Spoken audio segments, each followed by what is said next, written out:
Je pense que, puisque les positions évoluent, nous sommes arrivés à un moment où nous devons l'État fédéral d'Afrique noire. Il faudrait d'abord que nous nous doxions à Douna di wax waxi jàmm. Ousmane di xoju melni seet te am lu fi jara wax sax te lolu jar dañ koy tepp. Suñu caisse noire bi nako delo ci wat. C'est aussi simple que ça. Di wër di dem fu ne, je pense bala nga ne naam ne fa. Bala ñoo wo kenn ci jàmm. Wax naa ko fi émission be ñu mujj ne leen Bassirou Diomaye Faye. waaw ndax Cheikh bu dagg morom lay fekki mooy Ousmane Sonko ndax ñooñu laa bokkal au sens propre du terme ak Macky Sall waaye am na loo xam ne sax amoon na ca limite 2018 ba taxaw naa Ziguinchor wax ko mais bu nu yegsee nag ba 2025 Ousmane Sonko warul bañ ku ko ne lii nga la ko waroon mooy mu bàyyi sañse bi toilette bu mel ni seet sol ay dàllam dugg ca biir àllu Casamance ba ñun ñëpp ñu waxtaan te boobaa du ma fa jiitu ndax la ma fa am moom amu fa xaaj ba ndax immunité bi ma am mën a dugg fu ne mën a waxtaan ak suma mbokk moom amu fa am na lu ma fa ñemee wax moom ñemew ko wax mooy ñun ñëpp aussi bien Diomaye xëy na président la donc kooku da ngay koy tegagum dale responsabilité am dina ñëw mais li nga xam ne moo nu war nag ci au regard de li nu bokk mooy ñu dugg ci profondeur bi bañ a nangu le plan de Ousmane Sonko kuy régler problème jiital ko ci problème ngay dëkk da nga koy teg ne le moom mu nangoo am ñu mu déglu mooy lan mooy mu déglu ne programme boobu ku bëgg a régler yenn questions yi parce que faw ñu transcender boo xëtee ci digg bi rek du baax ku bëgg a régler yenn problème yi doo tàmbale d'abord par ñëw évaluer ko en termes d'argent parce que du point de vue psychosociologique et culturel dafa am blocage ak goulot yoo xam ne da nga koy créer donc la mën a am mooy d'abord waxtaan ak toutes les parties. Très bien. Quand je parle de partis, je parle pas des partis prenantes. Waxtaan ak ñi ñu waxtaanal ñun ñëpp ñu xam ne ñoo bokk ndey ñoo bokk baay ñu dem vers l'effort national dem vers la réconciliation nationale et plus jamais ñun ñëpp ñu maanaam kenn taxaw fi ngi wut loo xam ne dinañu xaajale ainsi de suite mais juste pour dire am na loo xam ne ku ko yëkkati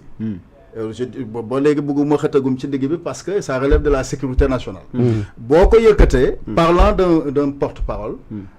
am na foo xam ne ki mamam mun naa prêter tout simplement la parole mais am na loo xam balaa ñu ko jox kenn mu ciy wax wala ñu ci suivre man lu ma wax wala lu kenn wax la responsabilité est individuelle lu ci waay wax yow yaa ko war a assumer wane ne tout simplement voici les preuves que ce soit Bougar que ce soit Ousmane Sonko mën a kum mën a doon mais je dis que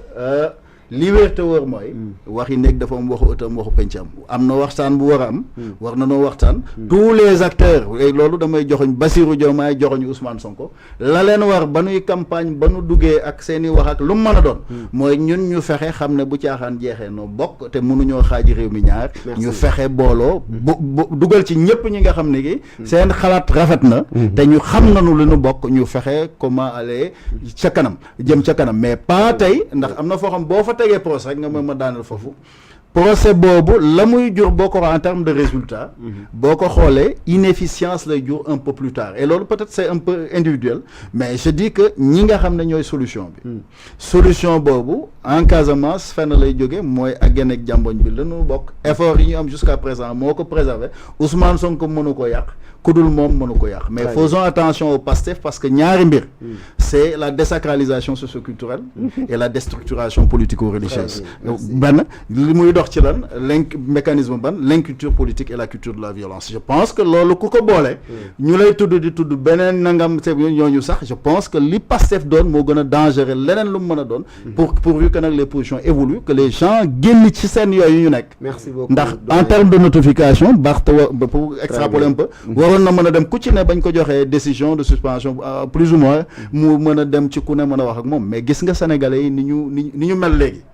nous nous regardons en chien de faïence mënu tey war naa mën a am tey mën a mairie de Dakar kan moo fa nekk Barthélémy Diaz wala Ousmane Sonko moo fa nekk mais loolu la ñu bokk li ñu d'accordul ci politique nag mënoo fexe bañ d'accord ku ne da ngay criminaliser wu man la ma nangu mooy nga criminaliser fii ba dunay tukki yaa ko wax liggéey bor la on point c'est tout caisse noire Ousmane boo ne dafa aram yaa ko wax fii ban day tukki wala boog da nga génnee suñu wàll maa grand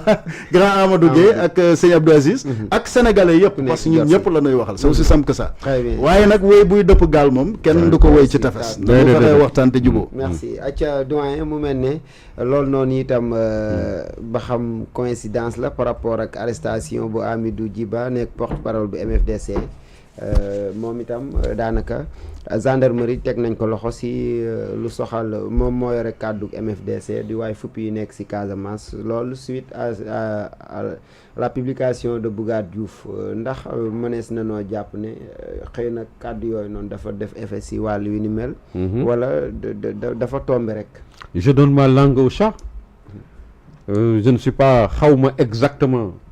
ndax dafa tombé wala déet mais li war a Njaay di wax naan tombé moo waral ay gaaf. C'est curieux, assez curieux, comme tous les Sénégalais avertis, nous constatons que au même moment où Bougar a été arrêté, au même moment que Hamidou Djiba a été arrêté. Hamidou Djiba bañ ko war a arrêté du tey Hamidou Djiba depuis 1 an mi ngi fi nekk di def ay déclaration tonitruantam di yéega ay drapeau ci suñu dëkk suñu réew mi hein bàyyi drapeau national di yéega beneen drapeau ci suñu réew mi sans être inquiété. Il a fallu que nee nañu d'après ce gars là moom il n'est même pas fiable quoi moom danga koy kii rek mooy le journaliste là Touré du mu bëgg mu tudd tur bi parce que tur bi sama turu nijaay la xam nga fu mu jëlee tur boobu sama nijaay il s'appelle Babacar Touré xam nga mais le grand Babacar Touré de Sud Communication xam nga donc il dit que ni way dafa doon tukki dafa jógee Ziguinchor di dem beneen dëkk xaw ma dëkk bu nga xam ni dafa mel ni boo fay dem ci biir rébellion bi ngay jëm ak yu demee noonu xeet boobu c'est une zone un peu sensible fa lañ ko ndar keppee jàpp ko mais kooku il fallait pas attendre loolu pour jàpp ko kooku quelqu'un bu nga xam ne qui fait des déclarations aussi graves normalement ci biir fa mu nekk ca Ziguinchor lañ ko waroon fekk jàpp ko n'est-ce pas donc loolu bu amee au moment où ñu jàpp Bougar mais nous sommes des analystes politiques aussi wax si loola ku nekk da nga ci am xalaat ñii dañuy maandu ni xamaguñu yenn raison moo tax ñu jàpp ko ñeneen ñi dañuy gamberger seen xel day gamberger day dem ci lu ne xam nga lu nekk mën nga ko tere nit ba mu des xalaat moom xel kenn mënu ko tëj déedéet n'est-ce pas donc nag situation boobu la preuve pourquoi tu poses cette question parce qu'elle est pertinente la question elle s'impose n'est-ce pas donc il n'y a pas de fumée sans feu ce qui est absolument clair de toute façon ñun li nga xam ne moom on est en droit d'attendre ça aujourd'hui de façon légitime en tant que Sénégalais quand des situations aussi graves se passent dans notre pays les citoyens sénégalais doivent savoir jusqu'à quel point lan moo ci am ak lan moo ci amul nous ne demandons que ça d'être édifiés par rapport à cette situation parce que au-delà de Bougar et l'arrestation de machin il y a un autre post Facebook boo xam ni encore beaucoup plus incendiaire boo xam ne am na te kooku bon man personnellement xamuma ko xam naa ko ni c'est un ami Facebook il s'appelle je pense du ma wax turam quoi loolu lu ma wax turam mais li mu wax dafa loolu nous avons le droit c'est affaire rébellion bi wala waaw évidemment on doit savoir ce que c'est que ça à quoi ça tient si c'est pas vrai nañu def démenti wan nit ñi ni loolu bon waxu politique la wala voilà jeex na ah ki ngay wax politique la wala non kooku c'est pas la peine de façon du man c'est public sa publication elle est ñëpp ko gis voilà donc vraiment nous avons le droit de savoir ce qui se passe dans ce pays depuis quelque temps ce qui se passe dans ce pays nous avons le droit de savoir et nous ne demandons que cela nañ ñu édifier lu ci am ñu ni lii am na lu amul ñu ni kii waxu politicien la dara amul ci lii wala dara amul ci la ñu xam voilà tout en sachant nag que le pays là c'est un pays benn bopp la kenn du ko xar ñaar pour tout l'or du monde kenn du ko accepter Sénégal nañ ko hérité ci colon yi suñuy frontière noonu lay demee ñum ba ñuy egg ca la nga xam ne mooy le souhait l'idéal mooy l'Union africaine les États-Unis d'Afrique en passant d'abord certainement par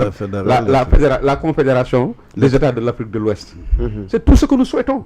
mais nag du ñu toll ci moment yoo xam ni ay moment wu booloo la